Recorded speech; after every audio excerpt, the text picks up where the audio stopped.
Okay, everyone, I'm trying again. The last time the broadcast ended for whatever reason, I don't know.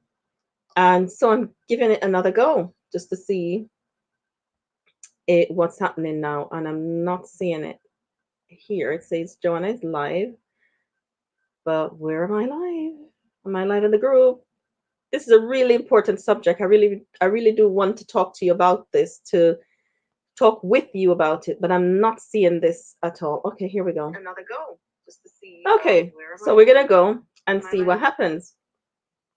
If you're here live, let me know and say hello. If you're catching this by the replay, let me know that you're catching this by the replay. My name is Joanna Daniel. I am administrator for this community. I'm founder of Wounds Cars, where we help adult survivors of childhood trauma and abuse build resilience. And you're going to hear me say a lot more about that in the next coming weeks. And so I wanted to come and talk about developmental trauma, some of the ways it impacts you, some of the ways it impacts us, and some ways to build resilience. It's really important because we're focusing on resilience building. After many years of doing the retreats and the conferences, that's the thing that has come out really strongly.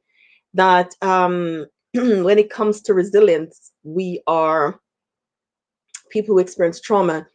We need ways of building resilience, and some of the things we think is resilience isn't resilience. Okay, so I want to talk about that.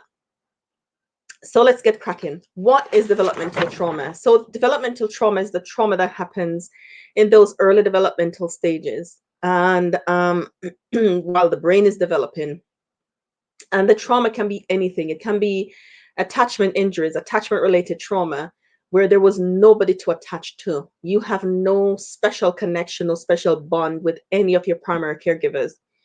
Or there was early abandonment, there was early rejection, there was being left, there was neglect, lots of poverty, sexual trauma in all its forms. And I know that sometimes people minimize sexual trauma and put it only down to one thing, like it needs to be this, but it's so many other things. It's flashing, it's it's touching, it's all of those things. So maybe one day we can do that and as a separate video. Okay, it's living with a parent with mental health. It's living with a parent, it's parental separation or divorce. So it's the range of those things. Okay, so when that happens, especially around attachment trauma, where there was nobody to connect to, there was no early primary caregivers to connect to attach to, that's really traumatic for a child. Okay, and when those happen in the developmental stages, some of the things that happens as a result of that is poor decision making. There is a inability to make decisions. There is a double checking of decisions. There is a triple checking. There's a feeling of stuckness, of wondering, am I doing the right thing? Of, is this the right thing for me? I don't know what to do. And sometimes people get stuck in a career path, or not sure which career to choose, or there's this long agonizing process before any decision is made. So that's one of the impact of developmental trauma. Now, if you are this person who struggles with decision making and you thought you were the only one and something is wrong with you, no, nothing's wrong with you, and you're not the only one.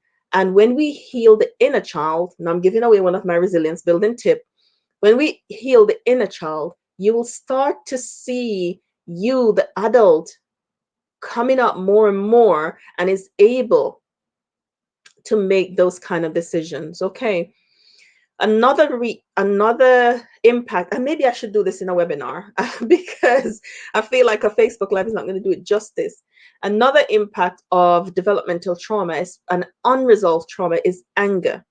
Now there's a continuum with anger. There's frustration, there's tension, there is irritability, there's all of these things, and all of it is linked to developmental trauma and connected to unresolved, unrepressed stuff that is still there. Now, you might not lash out at people. Your anger, you might not lash out at others, but your anger, you might turn it inward and you might harm yourself in different ways. Or it might make you not progress. It might make you not do the things that you need to do.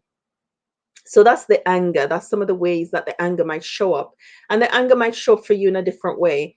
Why I'm talking about this because I want you to understand. Sometimes when we can be traveling a path, and if it's not signposted, we don't know where we're going.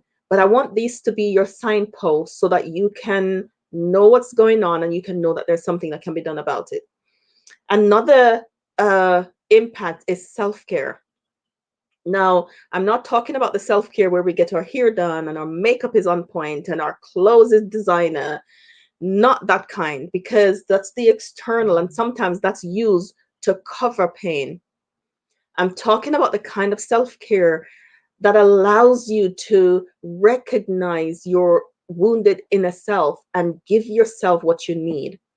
So that's self-care, and here is where we're going to start to talk about the resilience building part of it. Is to understand what you need, is to connect with that little girl that was wounded at whatever stage, and be able to connect with her in a safe way and give her what she needs. Okay, a hug, care, time off, a nice bath, rest. That's something that we don't know how to do really well when there's trauma in early life. Rest and give yourself permission to relax, to cry, to cry and to let it out, to do that belly cry that releases some of the stuff that is inside that you don't know how to name, and you don't have you can't place it. There's no place to put it, but that belly cry can come out. And also find ways of accessing support that is going to be useful um, and healing for you, and get yourself in spaces that provides healing and can give you the tools that you need to look after yourself. Okay, so a big part of the resilience building for you when you've experienced the trauma in early years is being able to understand your needs, and be able to apply what you need to those needs. So it's really to know, okay, so what's going on for me today? What's happening? How do I feel? And be able to give yourself that. That's a really important part of resilience. But if you don't know, understand what the thing is, you won't know what to give you. So if a baby is hungry, or a baby is ill, because they don't have language, they can't say my head hurts or my back hurts, or can you wind me please? So they just cry, and you as the parent have to figure out why this baby's crying and do everything that you know how to do to comfort the child until the baby stops crying. So it's building resilience when you've experienced trauma in early years is a little bit like that. You might not exactly know what the discomfort is or what's going on, but you will be able to search it out, the cause. There's a cause to effect. You'll be able to search it out and to find what it is that you need, and to give yourself what you need. So that's a key part of building resilience.